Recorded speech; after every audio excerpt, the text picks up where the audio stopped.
पटना का गांधी मैदान वो ऐतिहासिक स्थल जहां से स्वतंत्रता की लड़ाई लड़ी गई, लेकिन अब बनता जा रहा है इस्लामी प्रदर्शन का केंद्र। हर साल की तरह इस बार भी बकरीद की नमाज के लिए इस मैदान को खोला गया, लेकिन इस बार तो हद हो गई। 2 दिन पहले से गांधी मैदान को आम जनता के लिए बंद करवा दिया गया। सरकारी खर्च पर सफाई की गई, बाज बल्लियां, पानी का छिड़काव, सब कुछ व्यवस्था यहां पर करवाई गई। हजारों मस्जिद, मदरसे और ईदगाह होने के बावजूद बिहार का सबसे बड़ा सार्वजनिक स्थल यानी कि पटना के गांधी मैदान बकरी ईद के नमाजियों के लिए खोल दिया गया। नीतीश का प्रशासन इसे पुरानी परंपरा बताकर पालन कर रहा है, जिसका दुष्परिणाम यह भी हो सकता है कि भविष्य में मुस्लिम तबका बिहार की सबसे बड़ी सरकारी प्रॉपर्टी गांधी मैदान को अपनी संपत्ति बताएगा।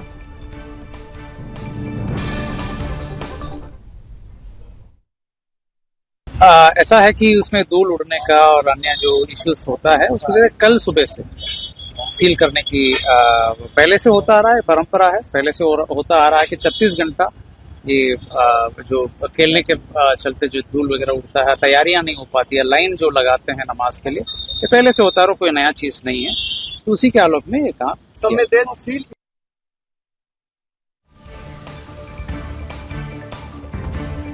तो गांधी मैदान पर लैंड जिहाद का कब्जा कब तक रहेगा, लगातार सवाल उठ रहे हैं।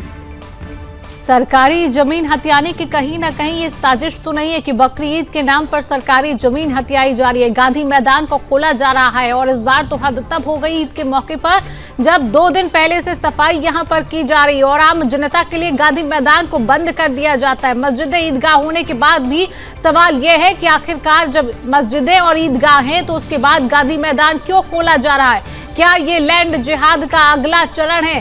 बड़ी खबर है कहीं ना कहीं गांधी मैदान पर लैंड जिहाद का कब्जा ये कब तक चलेगा? प्रॉपर्टी, सरकारी जो प्रॉपर्टी है उस पर गांधी मैदान को अपनी संपत्ति भी मुस्लिम तबका बता सकता है कि बिहार की जो सबसे बड़ी सरकारी प्रॉपर्टी है उसको गांधी मैदान अपनी संपत्ति आने वाले समय में बता सकते हैं। कहीं ना कहीं एक बड़ी साजिश तो नहीं है जिसका दुष्परिणाम भविष्य में हमें देखने को मिल सकता है। नीतीश का प्रशासन इसे हालांकि पुरानी परंपरा बताकर पालन कर रहा है कि लगातार बिहार में ये पुरानी परंपरा चलती आ रही है और बिहार का सबसे बड़ा सार्वजनिक स्थल यानी पटना के गांधी मैदान बकरी ईद के नमाजियों के लिए खोल दिया गया है और 2 दिन पहले से वहां पर सफाई अभियान शुरू कर दिया गया है। सरकारी खर्च पर सफाई की जा रही है, बाज बल्लियां, पानी का छिड़काव वहां पर किया जा रहा है, सब कुछ व्यवस्था करवाई जा रही है और आम जनता जो गांधी मैदान में रोज के दिन हर रोज पहुंच रही है उसको आने के लिए फिलहाल मना किया गया है। तो इसी खबर पर अधिक अपडेट लेंगे। हमारे साथ बिहार के bureau chief Anjani Pandey phone line पर जुड़ चुके हैं। अंजनी, सवाल लगातार यही है कि गांधी मैदान पर लैंड जिहाद का कब्जा आखिरकार कब तक चलेगा? देखिए, बता दूं कि जिस तरीके से हर वर्ष ईद के अवसर पर गांधी मैदान जो सार्वजनिक स्थल है, सार्वजनिक मैदान है, ऐतिहासिक मैदान है, वहां पर सरकारी स्तर पर जो है वो व्यवस्थाएं की जाती है और न सिर्फ व्यवस्था की जाती है बल्कि सरकारी कई मंत्री और जब ईद की नमाज होती है तो उस वक्त मुख्यमंत्री और राज्यपाल भी मौजूद होते हैं। तो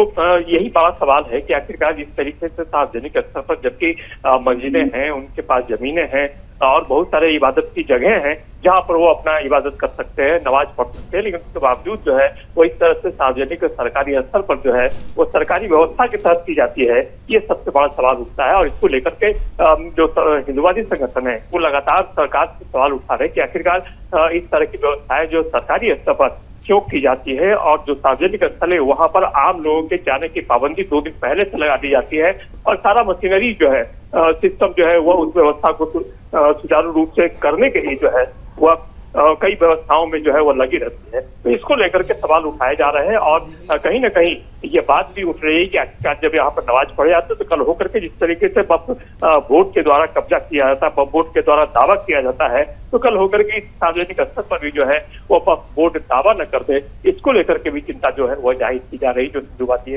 संगठन के लोग हैं उनके द्वारा भी की जा रही है। तो सबसे बड़ा सवाल ये है कि आखिरकार सार्वजनिक स्तर पर जो है इस तरह की व्यवस्थाएं सरकार के स्तर पर क्यों की जाती है और फिर मुख्यमंत्री और राज्यपाल भी इसमें शरीक होते हैं, मंत्री शरीक होते हैं और बड़े पैमाने पर इसके लिए जो है वो तैयारियां की जाती है। और इस बात को 2 दिन पहले से उसको लेकर के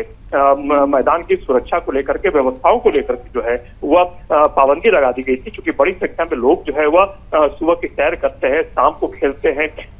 बड़ी संख्या में बच्चे जो है आसपास के इलाके के लोग जो है वहां पर आते हैं। कई तरह के अभ्यास जो है वो किए जाते हैं, कई कार्यक्रम वहां पर आयोजित किए जाते हैं। इन सब पर जो है पाबंदी 2 दिन पहले से ही जो है वो लगा दी गई थी और आज नमाज हालांकि पढ़ लिया गया है। वह जो बकरीद की नमाज है वो पढ़ ली गई है। चलिए बिल्कुल अंजलि, तमाम अपडेट साझा करने के लिए आपका बहुत बहुत धन्यवाद।